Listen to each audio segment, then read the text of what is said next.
This meeting is being recorded.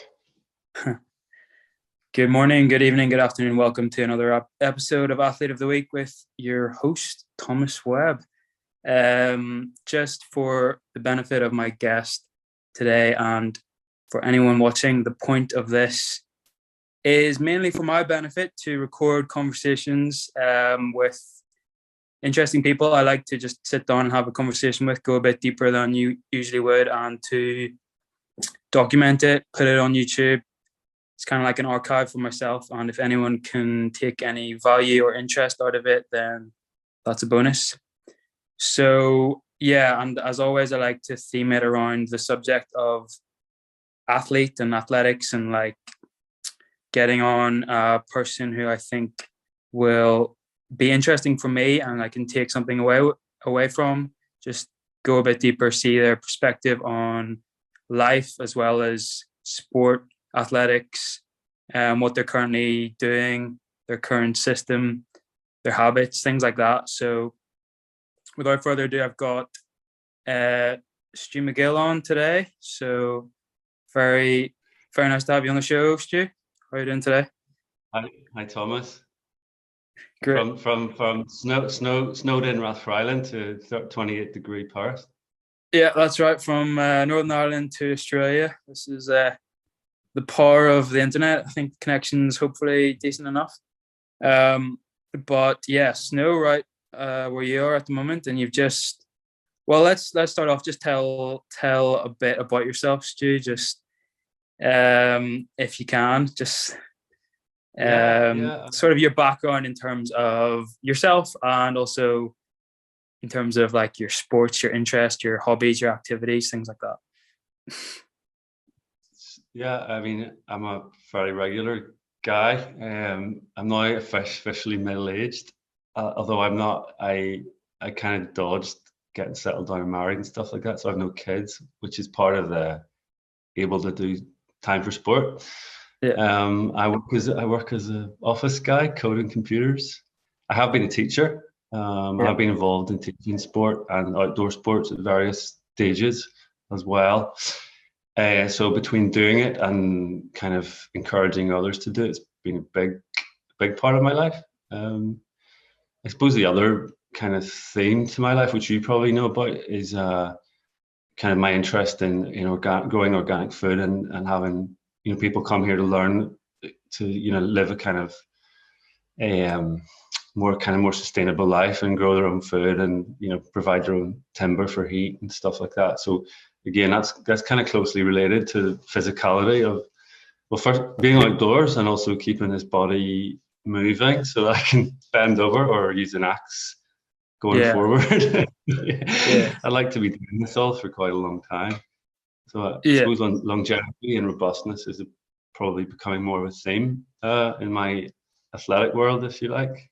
Yeah, absolutely. And that's what I remember you for, is we're always saying, like, you always want to keep moving, like keep learning, keep the body like agile and not, loose and, always moving, as you say. And that's what's kind of interesting about you, I guess, because like a lot of people your age, well, how old are you now? You're late 40s? Have you entered? I just turned 50. I turned 50. You just turned 50, so you're definitely you got to say middle age, I guess. But I can't dodge it. But yeah, but absolutely, like a lot of 50-year-olds, that I know, and I guess the huge majority are at that stage. They've settled, their prime is behind them. They're not doing new things. They're not like keeping their body. I don't know. They're not looking after the body, I guess. But I feel like you're always trying to learn still, trying to still get better. Absolutely. Yeah. I mean, I had an interesting conversation with my house guest here at the minute. Somebody's staying with me just to kind of think about what I might say, because I feel like a bit of an imposter on Athlete of the Week, because I'm just a regular guy who does some. Don't worry, everyone does. Everyone does. I feel like an imposter as a host, so we're all imposters. That's right. Yeah, the discussion went something like, I feel like at 50 I'm doing just okay, and in the things that I do, like if I run on the mountains or cycling events, I ain't even halfway up the field, even in my age category. So I'm not special for 50. There's a lot of really, really fit people. And I think you should be fit and agile unless you've been unlucky at 50. So I think it's more societal that I shouldn't be exceptional. So then my friend who's actually from Madrid, and she would live quite an urban life. She's known me for a long time, and she knows kind of how I tick. She pointed some things out to me which were very interesting. But like compared to most of the people she knows, even younger people, I am way more kind of orientated towards sport and fitter probably than them. And I guess that's kind of sad in a way. I shouldn't be exceptional. But I mean, I suppose the thing that sets me out a little bit is not that I do, I'm active. It's just that I do quite a large variety of stuff, and I'm able to jump into stuff and out of stuff at my age and kind of hold my own. So, yeah, like last week I went ski touring in Switzerland, and I was able to strap on a pair of skis and skin up a mountain and ski down in the powder. And I think I'm pretty proud to be able to handle that, not being in condition for that. That is the most physical thing you can do, is put a rucksack on and beat your way up in a snowstorm. So it's just really nice to be able to have that base level that you can jump into stuff like that without any with confidence. So yeah, I guess that's the robustness and the kind of all overall baseline ability I suppose I have, but I'm certainly not exceptional in any of the events that I would do. And I'm not a Ryan Sharkey who's laser focused. I'm completely generalist. I'm proud of it, And there's pros to that as well. I guess what you're describing is you're very diversified and your focus is on a lot of different things, and the benefits of that is you can if you feel like you can't do one thing, or maybe you're injured in one particular sport, you can turn your attention to something else, and then dip in and out just depending on that. Exactly. And it's you're right. It's a good point, because if I can't run forever, I can get on the bike, or I can if I can't get on the road bike, I can get on the mountain bike, or I can swim. There's always something to keep the body moving, keep the heart going. Working I feel very great. Yeah, I feel very grateful to have that, that diversity, because some people who are a bit more kind of focused, I think I've seen a lot of kind of more elite athletes struggle when they do get injured, because it messes with their head, because they don't know what to do and they feel stuck, Yeah, it's not just the physical thing, it's the mental thing. Their identity is strapped to one particular domain, whereas of course they could be great at a lot of different sports. They just feel like that's their area, and once they can't do that particular thing, there's more of a risk of having that identity crisis. Whereas I suppose your identity is more grounded and flexible and resilient almost, because if you can't, then you've got a million other things. Yeah, I don't hold myself up. I don't hold myself up as a champion at anything in particular. Nothing. I mean, it's kind of cheating in a way, because I have a low bar. I set the bar really low, but it works. It works for my world. And I guess, like, you could say arguably that with all the different sports and activities that you do, like, you could be the best in the world at those, the obscure combination of those things, because probably no one else does that particular combination, which, somebody invented a kind of decathlon that involved getting into an ice bath in the morning and being able to do like a yoga handstand and then cycle or something. Maybe I'd probably be okay at it. Yeah, exactly. But what is your typical week these days for you? What do you actually do? Do you have a schedule, or is it completely random and flexible on a day-to-day basis? It is very flexible, but there is a pattern to it, I suppose. So I count myself very lucky in that I'm able to work from home in my job most of the time. So working from home is so nice, because I can I can incorporate a bit of movement during the day without sacrificing too much time. And I also have a bit of space at the house, so it's not particularly focused. Recently, I've been a wee bit injured. I've had like a kind of problem in my shoulder, and I'm constantly managing my spinal health and my back. So I'm always doing kind of various lifts or kind of body weight stuff to try to keep everything working. So I basically do a couple of sessions a week in the house with the rings or some body weight stuff, maybe with a bar. I like my deadlifts for the back. I'll maybe do some shuttles on the grass. I don't know if you've heard of a Bronco, Thomas, have you? Bronco? A Bronco.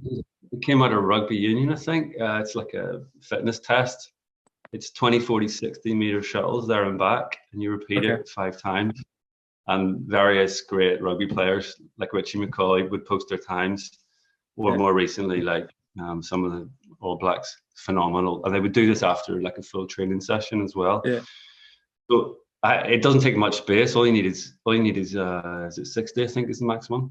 So I've got a nice big lawn outside. Yeah. So I'll do a bit of that for the heart, and then a couple of times a week I'll either be out on the bike or I'll be running on the hills. And then I was lucky enough on Wednesday to be out doing one of the Hill and Dale routes, race routes, on 2 peaks, and it was just lovely because it was cold and frosty and clear. And it was the middle of the week. I'd done my job for the day, and I just felt so lucky to be out running at sunset on a mountain, and I felt strong, I felt good, everything was more or less working. So typical week is a couple of runs or a cycle, some weights, some strength training, and maybe a shuttle outside to really push the heart a little bit. That seems to work. And yoga every morning, love my yoga. Yeah. How's that going? Still 10, 15 minutes every morning? Yeah, like on a work day it's 15 minutes. On a quiet, like a weekend, I'll really get into it and just go with the flow. And some days I'll do like an hour and really push it a wee bit. But normally it's more just a kind of a stretch, really, to open everything up in the morning. Yeah. I wouldn't say I'm disciplined at that, but it is the one thing that I'm regular with. It's like the one thing you would look at me and say, "Oh, Stuart's really good at that." I'll do my. It just feel wrong if I didn't. Yeah. And I guess that's one thing you can keep improving, as you get older. Technically, I would imagine, you can always. There's no real limits to that one, and it is so strong. Is once you get into like certain types of yoga and everything, it can be so, the movement can be super strong and just so good for you. It's very hard to damage yourself doing yoga. Unlike other sports like mountain biking, you really can damage yourself. Yeah. You can't really do too much of yoga, can you? Like, you can't overtrain with yoga, I feel which is a good benefit. My other dirty secret is a daily bath. I have a dunk in my bath outside. I have a tub. You probably know about it. Yeah. So this morning I literally had to crack the ice on it. Sweet. Is that a morning ritual as well? It feels something feels missing if I don't do that. Yeah, it's a little bit addictive. I think the endorphins are addictive. Yeah. And how long do you go in the water for? Just a minute. Unless it's if it's a nice day and I feel good, I'll stay in. I'll challenge myself to 5 minutes. Just to see if I can do it. And if there's somebody there egging me on, I will. But if it's just me, it's in and out, and just to get the wake up, basically. Wake up nicely. Yeah, absolutely.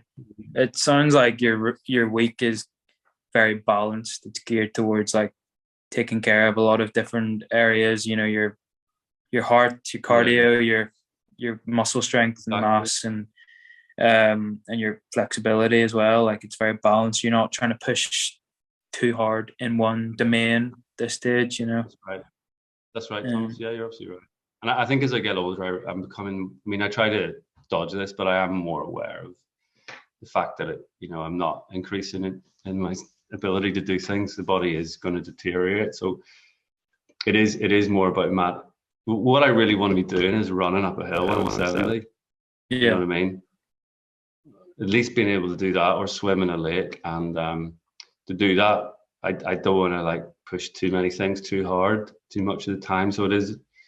I am valuing a lot more what everyone tells you when you're younger, is to just keep things right, do things regularly, do snacking, do a little bit often, and I'm starting to see the real value of that, especially with cardio fitness, because a couple of days away from it, it feels like it drops off really quickly. So if you can just keep, if you can do a little bit every day, that gets your heart rate up. I think it just keeps you tuned much better. So it's kind of resolved into being what I never was before, which is really being quite sensible about it. It wasn't always like that. Where I suppose at university or whatever, I would have, not thought about going for a walk in the evenings to digest my food. I would have partied a lot and then just gone at the weekend on something like super extreme in the mountains, like absolutely emptied myself for a couple of days. You can do that and get away with it, when you're younger. That's interesting, and like I think you've hit the nail on the head. Like when you're younger, like even my age, or I'm 27 now, or certainly even when you're younger than that, you want to just go as hard as you can. Maybe in one particular domain, you want to just see how far you can push that. And you can get away with doing neglecting a lot of other things, not stretching, not recovering. Exactly. But I feel like maybe who knows, your intelligence and experience as you get older, you start to switch to a different mindset, which is probably the mindset you're in now. Yeah, I think you choose your battles a little bit more carefully as well. Yeah. Did you ever have that? I mean, you said you did. You had, when you were younger, were you more single-minded? Were you more disciplined and focused on one particular sport? Was there one thing that you were into? Yeah. When I hear you guys, your particular peer group are very extremely focused young people. I wasn't. I'm not like that at all. I was very laid back. Now that's not to say I'm not competitive. I was very competitive in the moment.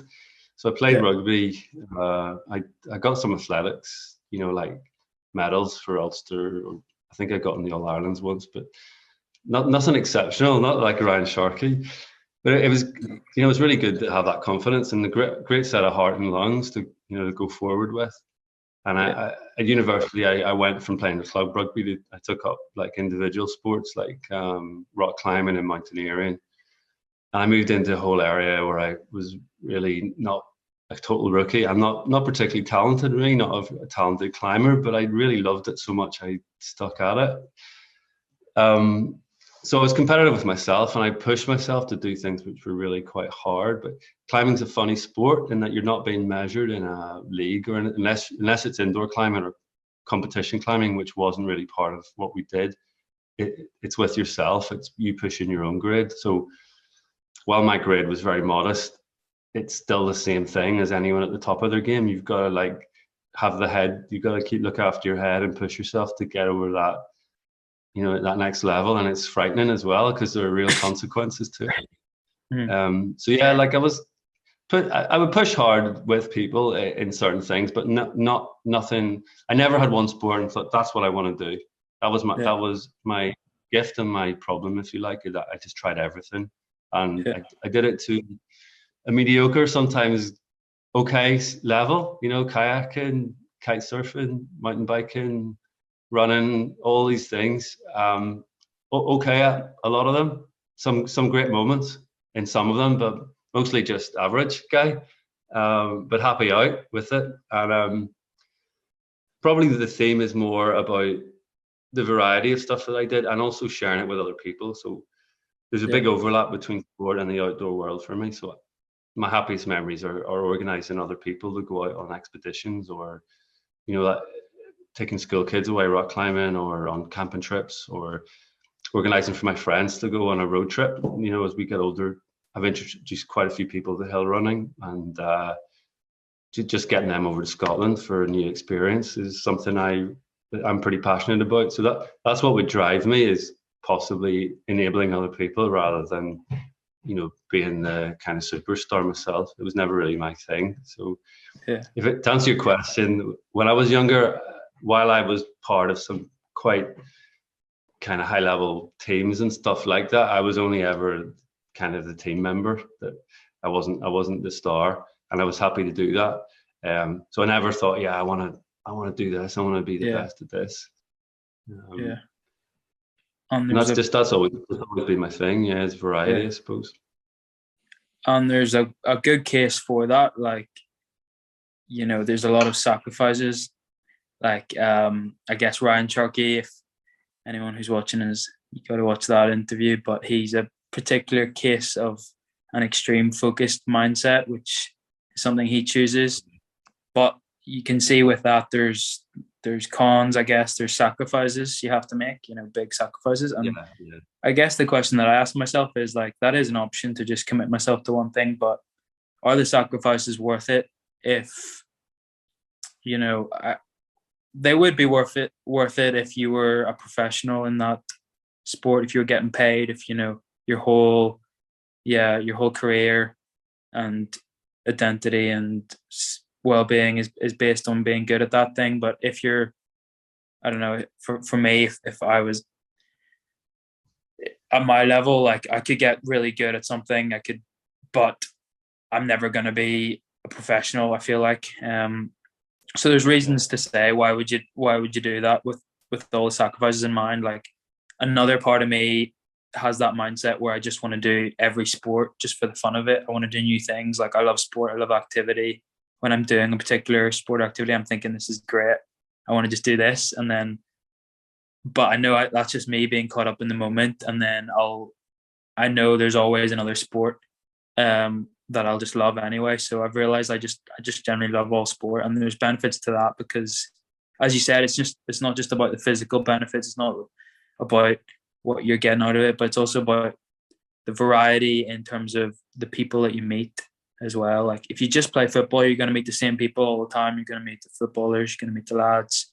But if you vary it up, if you do other sports, if you do mixed sports, if you do outdoor sports, you're meeting a whole different range of people, different perspectives, which is, you know, a massive benefit in itself, which I guess you're describing. No, absolutely. Yeah, I mean, some of my biggest learning curves have been in sport, you know. I guess stepping out of my rugby club world into the world of eccentric world of people who climb really hard. It's such an individual sport, yet such a social sport at the same time. It was just like it was just like meeting new people. It was fantastic. Just made me realize what a bubble I'd lived in up to that point till I was 20. That was a big game changer, you know. So absolutely, the varieties.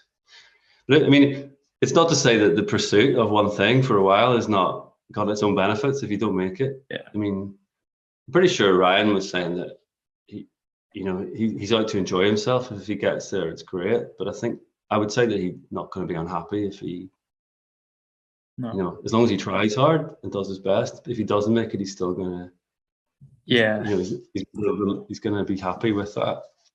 Yeah, that was his whole thing. Sometimes even within all the variety and stuff, a period of just focusing on one thing is really useful. You do want to push the envelope a little bit some of the time. There's no harm in that at all. I mean, I guess there's periods when I say, yeah, I want to learn to swim this year, and that's all I do is go to the pool. I did that during lockdown, actually. So I guess you could be pretty focused. I mean, I spent money on the problem. I actually paid for a coach, so that was like that. That speaks volumes.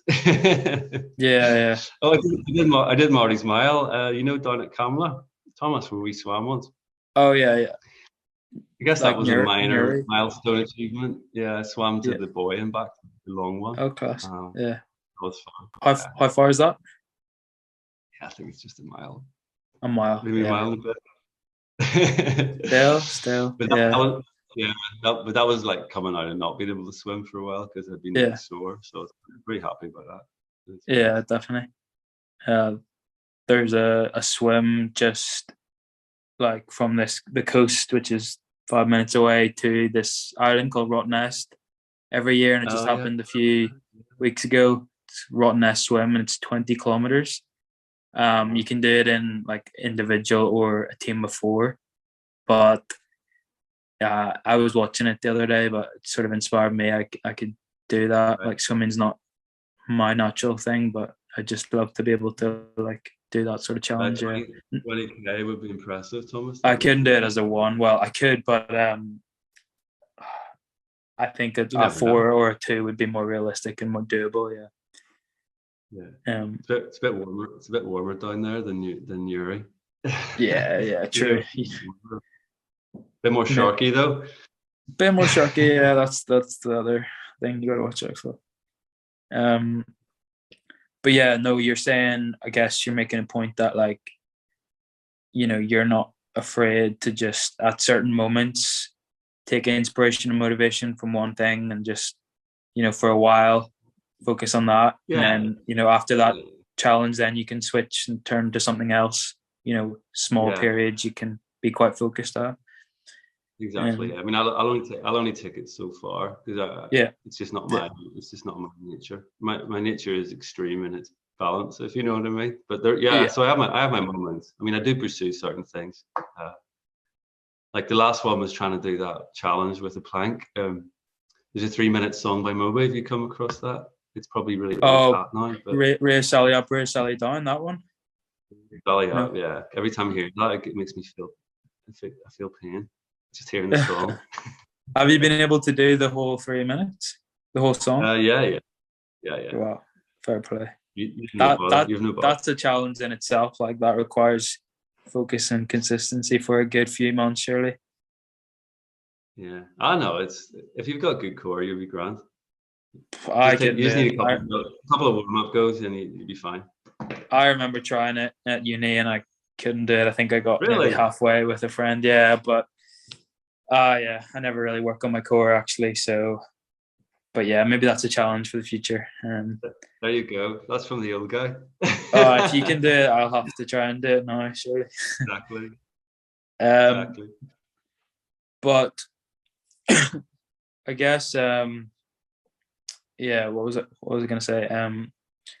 I suppose the benefit of having one thing at one time is that there's simplicity in that, which is quite a nice mindset to know what you're focusing on. Even if it is for a short while, there's like simplicity. You can say no to things, label them as distractions, and just focus on this one thing. That's right. That's absolutely true. Yeah, and so you've done rugby, climbing, hill running, bit of cycling as well, bit of swimming. Yeah. I mean, cycling is like a way of life almost. We're just trying to go into the shop on the bikes, but at various stages I've been out. I've never been a club rider type person, but I've done the sportives and ridden, with groups of people and kind of long rides just to see what that was like, and that was really social and fun as well. But that's kind of morphed into trying to go on like cycle tours now, like taking the tent and go out with a few friends somewhere new and try to just live just with the tents. We got away to Donegal last summer, and I'm hoping to go away to maybe Spain at the end of this year for a few weeks as well with the panniers. So cycling takes all sorts of forms for me, from going to the shops, mountain biking I would do fairly regularly and fairly hard, like kind of not full on downhill, but kind of natural trails around here is really good. So very lucky for that. And that's quite physical. Just getting up and down on the bike is pretty physical. So I like that. And then today I was out just around the roads here because it's really quiet. Just for fun with friends. So so done all that. What else? I mean, swimming, talked about. Yeah. I have been a kayak instructor, and I've done some kayak. Yeah. Well, I have to admit, I don't do as much as that at the minute. Just whenever I find someone who's keen enough to play. That's the beauty of having variety and having done a lot of things. You can just like, when you meet someone, you're like, oh yeah, I can do that with you. I can do this with you. That's it. Yeah. I find as I get at my age and stage, and where I am is quite kind of rural. It's people get kids and stuff, and they get busy. So there's only so many people that want to go out with who are available to do particular sports. So it's good to have a few different things where you can change it up, when somebody else comes online. Yeah. So it's definitely good that way. Yeah. So also then wondering about that mindset of diversity and variety. Is that a mindset you also would use for like work and career? Like, I know you've been a mathematics teacher. That's where I first met you. But then you've also had a few other different jobs. Is that right? Yeah, that's probably true. I mean, my I was never somebody who knew what they wanted to do. I was the opposite of that. So that was something I got used to and realized that was actually great, because while I see people around me who, admirably so, and luckily know what they're going to do from the age of 15 and they pursue that, that was never my bag. And I guess I've enjoyed new challenges all the time. So yeah, I've done a few different jobs. There is theme. There's kind of been themes behind them, and I've been lucky enough and smart enough to kind of surf, through, like not. I've never not been able to get a job yet, so somehow I managed to patch it all together at the right time. But yes, I suppose that is the thing for me, is just always doing something different and new. I think I'd probably get stale if I did the same thing over and over again. It's, try to stay outside your comfort zone at least some of the time. But actually, what's interesting, something I've learned about myself today, was the short discussion I had with a friend before this. They were fascinated about what I was going to say. My friend pointed out to me that your sporting world, if you like, if you are athlete of the week, your sporting world can be summarized in 3 words, which is anybody, anywhere, anytime. So while I've been lucky enough and can sometimes run with the good guys, I'm very happy to organize even just a walk with somebody else and push them to push themselves. And they pointed out to me that I'm always doing something, and there's no barriers for me because I don't care about the clothes and there's no garment. I can just get up from my desk at work and jump in the rings, or walk out the door in whatever scrubs I'm wearing, and even just run on the grass. And I've ticked the box of going for a run without the barriers of setting aside a time that's called sport, putting on the trainers and the right clothes, and putting my watch on and set it. I don't have that. It's all very part of my day, which I found quite interesting to hear that, because I've never really thought about that before. Yeah. So the number of opportunities for me to do movement is probably quite large, because I don't make any artificial barriers. And sometimes it can probably look a bit eccentric, like if I just hop on the bike and whatever I'm wearing in the rain, but it's, I don't think about it, I just do it. And that was really interesting. And then the other thing is that a big theme in my life is organizing and possibly inspiring other people to do stuff. And that might involve people who haven't really been to the mountains to go there and experience something that scares the crap out of them. And I just love the whole social aspect of that. And then maybe being part of a group who, I don't know, cycle somewhere or do something. I just love the whole social aspect of the kind of food you have afterwards when you're starving in a hut somewhere in the mountains, all that kind of stuff. So yeah, it's kind of the variety and the people, and the variety of people, I suppose. It's all part of. It's very holistic for me. It's definitely ingrained in part of my life. So you're asking about, there's no real focus to necessarily my career either. That's probably a fair point. I think I do okay at whatever I do. I do it I give it my full commitment, but I'm never thinking I want to be the best ever teacher, or I want to be the best computer coder in the world by the time I'm 60. I want to be a good one, but I want to be balanced and be around for other people. So they're all kind of intermixed together, and the sport thing is a big part of my world. Movement and being outdoors they're all mixed up together. So it's very interesting to hear someone point that out to me. Anytime, anywhere, anybody. That could be your motto. But sorry, quickly going back to the career then, I suppose that is the same sort of theme to your sporting outlook. I guess that's your general mindset in life and there's great benefits. I guess we talked about the benefits of being diverse, being flexible in your sport.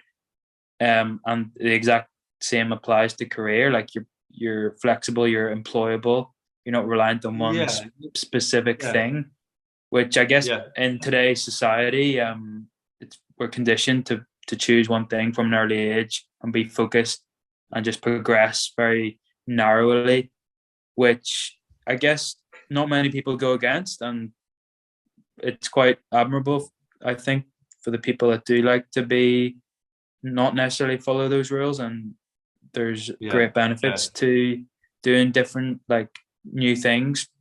And I guess Thomas, point. Yeah, I mean, I guess so it's something. Generalism gives you a form of robustness, and it works for the employment world as well. So, I've got a few strings in my bow, so I can always patch together a CV which looks okay for, like when I moved jobs away from teaching to something else, there was enough stuff in there that made me look as if I was a serious candidate for something else. So the generalism somehow works. Yeah, and I think as I get older, and the experience I have, I'm now trying to live, it's not like a self-sufficient lifestyle, but more so, and have a lot of my own food and provide my own heat and even electricity and stuff like that. What I've learned is that back in the day when people really did, and certainly in other countries now, when you do have to eke a living out of a piece of land, you have to be good at everything and you have to be efficient, and you don't have time to specialize in one thing. You just got to get on with it. And the robustness comes from being able to do a whole lot of different stuff, not necessarily to world-class levels. So I think that applies. Yeah, that's a very interesting theme that you've picked up on. Applies to my working life, if you like, and my athletic life, I suppose, for sure. Yeah, interesting. Yeah, absolutely. I guess that is the theme that I value and taken away most from talking to you, I guess, and knowing you, is this diversity and variety. So I think if people watching could take one thing from you, Stu, I think it would probably be that. Would that be fair to say? Yeah. Do sport anytime with anybody, anywhere. That's your message. Yeah. I think that's the poor person who said it to me then was then dragged outside in the snow to go cycling. Right now. We felt as if we had to live by the mantra after that. So it inspired us to get outside. Got a cold day. It's beautiful. That's perfect. I think that's a good place to leave it there today. Is there anything else you think do you think we've covered everything? Are you happy enough with that? I think so, yeah. It was a very, very interesting process to go through. First ever podcast. Yeah, well, maybe there'll be another call up when you're 70, and I'll be like, "Are you still running? Are you running up that hill, like you said you were gonna do?" See if I can catch you on a hill and dale race when I'm 70. I'll be sort of your age then. So yeah, we'll see. Perfect. Well, thanks very much for whoever's listening to this episode, and join us next week. Thanks very much. All right. Peace out.